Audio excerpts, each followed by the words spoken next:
बड़ी अपडेट है एनएमसी के द्वारा कि क्या एलिजिबिलिटी क्राइटेरिया है अब 2024 के लिए, क्या कॉमन काउंसलिंग है और क्या है break of tie in marks.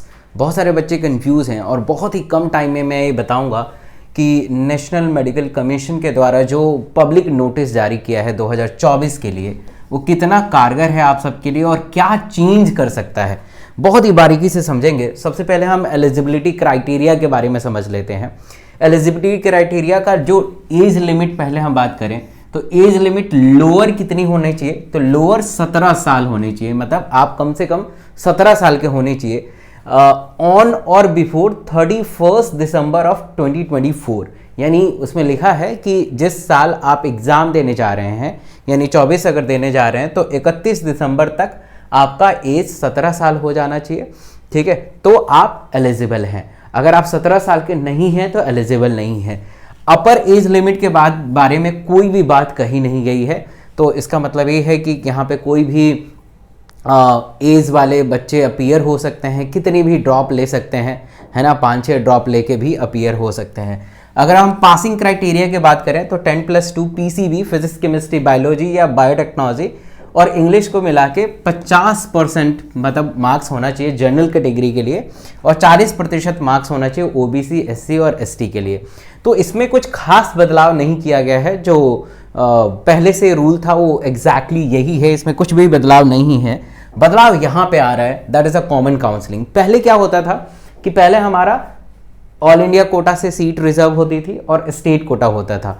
तो ऑल इंडिया कोटा में 15%, ऑल इंडिया कोटा में 15% और इसमें 85% सीट अलॉट होती थी। जैसे कि हम समझ सकते हैं, जैसे मान लीजिए कि मैंने दिल्ली से 11th और 12th किया है, यानी मैं दिल्ली के स्टेट कोटा के लिए एलिजिबल हूँ। दिल्ली में जो भी मेडिकल कॉलेज है लाइक एमएमसी, मौलाना आज़ाद मेडिकल कॉलेज, लेडी हार्डिंग तो गर्ल्स के लिए है, यूसीएमएस, तो उसके लिए मैं 85% एलिजिबल हूँ और 15% मैं ऑल इंडिया कोटा के लिए हूँ। बट अभी बिल्कुल ख़त्म कर दिया जा रहा है कि अब ऐसा नहीं है।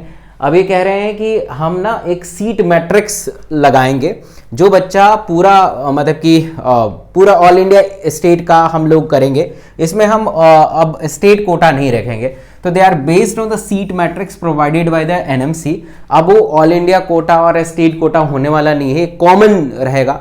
और उसमें ये भी चीज़ लिखा है कि हम मल्टीपल काउंसलिंग करने वाले हैं। पहले क्या होता था कि first counselling, second counselling, third counselling, mop up, खत्म। तो इसके अनुसार ये कहा गया है कि हम मल्टीपल काउंसलिंग करेंगे, हो सकता है 5 से 6 बार, 7 बार, 8 बार करनी पड़े, तो हम करके और फिर अपने अकॉर्डिंग मार्क्स के अकॉर्डिंग और जो रैंक ऑफ द कॉलेज है उसके अकॉर्डिंग हम सीट को भरेंगे। तो दिस इज अ ग्रेट, मतलब आई मीन ये चेंजेस है जो पहले नहीं होता था, अब ये हो रहा है। नेक्स्ट चेंजेस है that is called tie break in marks. अब देखिए tie breaks in marks previously क्या होता था, पहले क्या होता था कि आपके अगर हाईएस्ट मार्क्स बायो में आ गए, अगर मान लीजिए कि किसी बच्चे के मार्क्स 620 आ रहे हैं, पहला बच्चा है और दूसरा भी बच्चे का मार्क्स 620 आ रहे हैं, तो अब देखा जाएगा कि 620 में इस ए वाले बच्चे का मार्क्स में बायो का कितना, अगर बायो सेम है तो केमिस्ट्री देखा जाता था, फिर फिजिक्स देखा जाता था, राइट। अब चेंज हो गया है। और दूसरा ये था ओल्ड एज, मतलब कि कौन ज़्यादा पुराने, मतलब पुराने इन द सेंस कि कौन ज़्यादा एजेड है, कि ये मान लीजिए ए वाला एजेड है कि बी वाला एज है ज़्यादा, इसके बेसिस पे उसका रैंक निर्धारित होता था। और रैंक का भी बहुत बड़ा रोल है, आपको पता ही है, उससे से आपको कॉलेज मिलता है।